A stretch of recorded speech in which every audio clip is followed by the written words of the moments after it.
in some of these absences that we're expecting this week for Oklahoma versus Auburn. We'll discuss coming up next year on Locked On Sooners.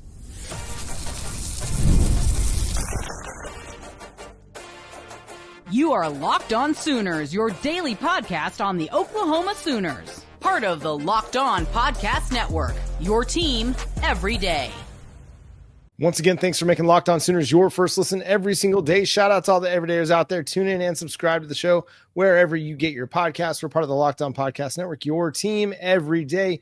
Brent Venables had the Rudy's Coaches show on Monday and provided a little bit of an update on a couple of players. Let's start with Keontez Lewis, Jay, because I think that's the most significant one. Lewis went out with a concussion after a big hit that should have been reviewed for targeting. We haven't even really discussed that, but Jay, absolutely ridiculous that did not get reviewed for targeting. I get that maybe he was playing the ball, but it was forcible contact to the head to a defenseless receiver.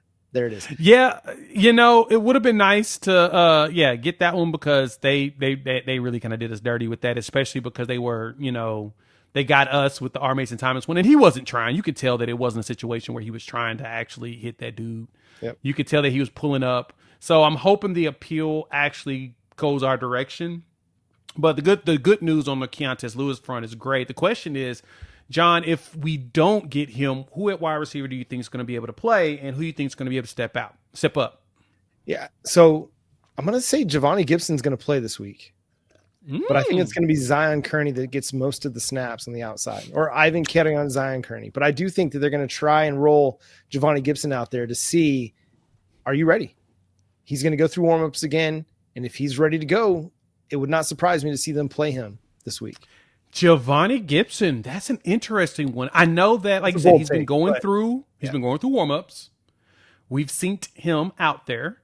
So I would not be surprised if he does play, but yeah, I don't know if he's going to get but that would be a great gift for us, the people.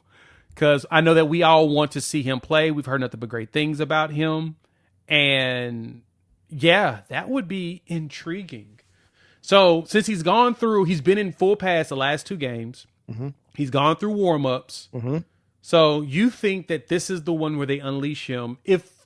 Do you think they unleash him with Keontez or without? Or do you think he plays regardless of Keontez Lewis playing? I think regardless.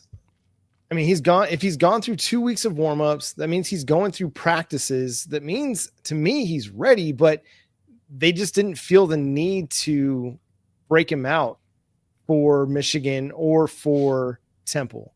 There was no, in case of emergency, break glass situation with Javonnie Gibson. No need to force him out there because you still had Deion Burks, you still had Isaiah Satania, you still had Keontez Lewis. And I just think that they've been just being patient, biding their time, not trying to rush anything back. But now you have an opportunity where, hey, listen, if Keontez Lewis isn't able to go, you're relying on some young guys in Ivan Keontez and Zion Kearney on the outside, maybe Elijah Thomas. Playmakers, no doubt, but guys that just don't have a lot of experience. If Javonnie Gibson goes through warmups again, does not have any setbacks in practice this week, let him go. Let's play him. Let's see what we got. Now's the time. Yeah, this really is the time. I'm ready to see. I also don't want to rush him back, though, because I want to make sure that he's not, hurt or anything. I want to make sure that he's really, he's ready to go. So I'm with you on. I would like to give him a few snaps. I think it's good to kind of just, see if they're ready. If he not only he ready, but kind of throw things off to their planning, because I don't think they're planning for Javonnie to be on the field. I know that we are hoping that we do get Keontez because he's been really good. He's been done a fantastic job of just finding open space. That's to me is probably the best attribute we've seen out of him outside of Kanik always being open. And we'll talk about him later, but he does a really good job of finding a spot and setting, and that being where he plays at. So from there, though, John, with R. Mason Thomas' suspension looming, we know that the appeal's happening. BV talked about Daniel Okoye. Who do you think? Do you think Okoye may be that dude that steps in, or who do you think takes that edge spot? Well, I think they'll start with Taylor Wine and Marvin Jones Jr. I think those are the two they feel the most comfortable with right now. And I think that's the two that helps them slow down Auburn's rushing attack. That's their strength. that's the group that is going to really dictate this game from an offensive perspective for the Auburn Tigers. If they can run the ball and they can run it effectively, that plays right into their hands. It's exactly what they want to be able to do. They don't want to get into second and long, third and long situations. They really don't. Not against this defensive front. Not against Brent Venables. You don't want to do that. And so if they can run the ball effectively and keep it into 2nd and 6, 3rd and 3 kind of situations, that's their game script for this game. Taylor Wine, Marvin Jones Jr., they've been really, really good and effective against the run. PJ Adebaware, he's been good when he's been out there as well. So you have options. You just don't have the dynamic pass rusher like R. Mason Thomas. And so I could see them on 3rd and long situations deploying Danny Okoye if he's ready to go and saying, hey, just go get the passer. Just go get Jackson Arnold, go get the quarterback, bring him down, and don't worry about anything else when it's 3rd and long. Just go get the quarterback. Just go get him. That's like literally the only thing that's important is go get the quarterback. Yep, seek and destroy. That's it. Just seek and destroy. Like you're a heat-seeking missile. That's all you're there to do. It's going to be interesting to see how they deploy that because so much of it is your defensive front is just really good. From the inside out, it's just awesome. It's so awesome to watch. I was watching back the game against Temple the other night, and my goodness, there's just so much talent on the interior. I can even see that. It wouldn't surprise me to see them go with some 3-man fronts and with Jaden Jackson at the nose and Dominic Williams and David Stone playing more 5 techniques as defensive ends and really throwing everything off. And then going with more of a 4 kind of a linebacker alignment where you've got 2 cheetahs on the field with Kendall Daniels and Reggie Powers III and just getting a little bit crazy out there if you don't have R. Mason Thomas and then you're bringing your rush from a lot of different directions with blitzers and things like that. So I'm sure Brent Venables has got some things that he's cooking up. It's going to be pretty fun and fascinating to see what happens. Yeah, I'm really intrigued at what the defensive sets are going to be and how he's going to switch things up, especially since Jackson Arnold's seen this defense for 2 years. He should have some sort of an idea of what's coming his direction, while at the same time, this defense don't look like one it did last year. I mean, so here's the thing. He does have an idea of what this defense could look like, but for all the wrong reasons from Jackson's perspective. Like if everything out of spring ball last year and fall camp was accurate, I mean, the defense was absolutely cooking the offense. Like the offense could barely even practice. Some of it because of injury, but some of it because the defense was just so dominant. And so the defense was dominant. Like when he's thinking about Oklahoma's defense, like that's the lasting impression that he has maybe.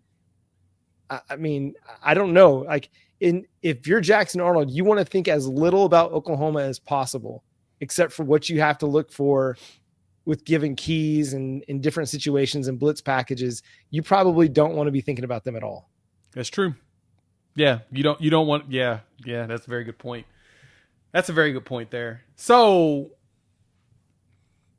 I guess now what do you think are the chances that Keontez plays as well as Danny Okoye, since BV's mentioned them, and we'll probably hear more about him a little bit later in the presser that he has, but what percentage chance would you get at their play? Well, we'll get the injury reports later this week too. So if we will. That is true. If they're both probable on the SEC availability reports. Thank you, SEC. Thank you, Greg Sankey, Papa Sankey. This is the gift that keeps on giving. We love this. Yeah. Now the next big item on your agenda is all 22 film for subscription services like the NFL does. Like that's the next item on your agenda. But thank you for the availability reports, Papa Sankey, because those are awesome, man. It's just so nice to be able to have a little bit of an expectation of what coaches are dealing with and what the injuries that Oklahoma's dealing with. For Keontez, I'm going to put it to like 10% that he plays. He was down on the ground for a long time. He really was. Before he got up. And I don't imagine they're going to look to rush him back. Remember, Dylan Gabriel was in a similar situation 2 years ago. Got that big hit from TCU defender, had him on the ground for a long time, sat out the Texas game. So if they would sit a guy out as important to that team as Dillon Gabriel was. Sorry, not 2023, 2022 was when Gabriel had to sit out. 2023, Dillon Gabriel cooked them Longhorns, made him some steaks. If he was important, if it was so important to take care of a guy like Dillon Gabriel in a similar situation, I imagine they're going to look to do the same thing with Keontez Lewis. I feel the exact same way. I think that precaution is critical, and they're taking all this stuff serious when it comes to injuries, especially after what happened last year. So as they should, right? And especially with the head injury. And so if he's able to practice this week, I think he's going to end up playing. I'm at the 60% range. I think that he ends up suiting up and actually hitting the field. Okoye didn't suit up at Temple, but it sounds like I guess he's going to probably be back. I'm going to give him probably an 80% chance, especially with the looming R. Mason Thomas suspension.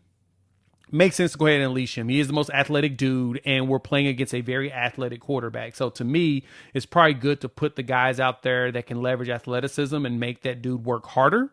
And I think that it's a very good idea because I think that Auburn's going to run like crazy. I don't think they're going to pass much. And we'll talk about that as we break down the game, but I really don't think they're going to throw the ball a lot. I mean, they're going to really try to harness that Oklahoma versus Alabama 2024 game plan where Arnold maybe throws it like 15 times. That's going to be their hope. But I just think Oklahoma's too good up front for that to actually last very long in this game. I'm going to put Danny Okoye playing around 90%. I think he's back. I don't think Brent Venables would have mentioned it unless he expected him to come back. Me too. So, all right. Oklahoma suffered a loss on the recruiting trail. Wah, wah, wah. We'll discuss that coming up next here on Locked On.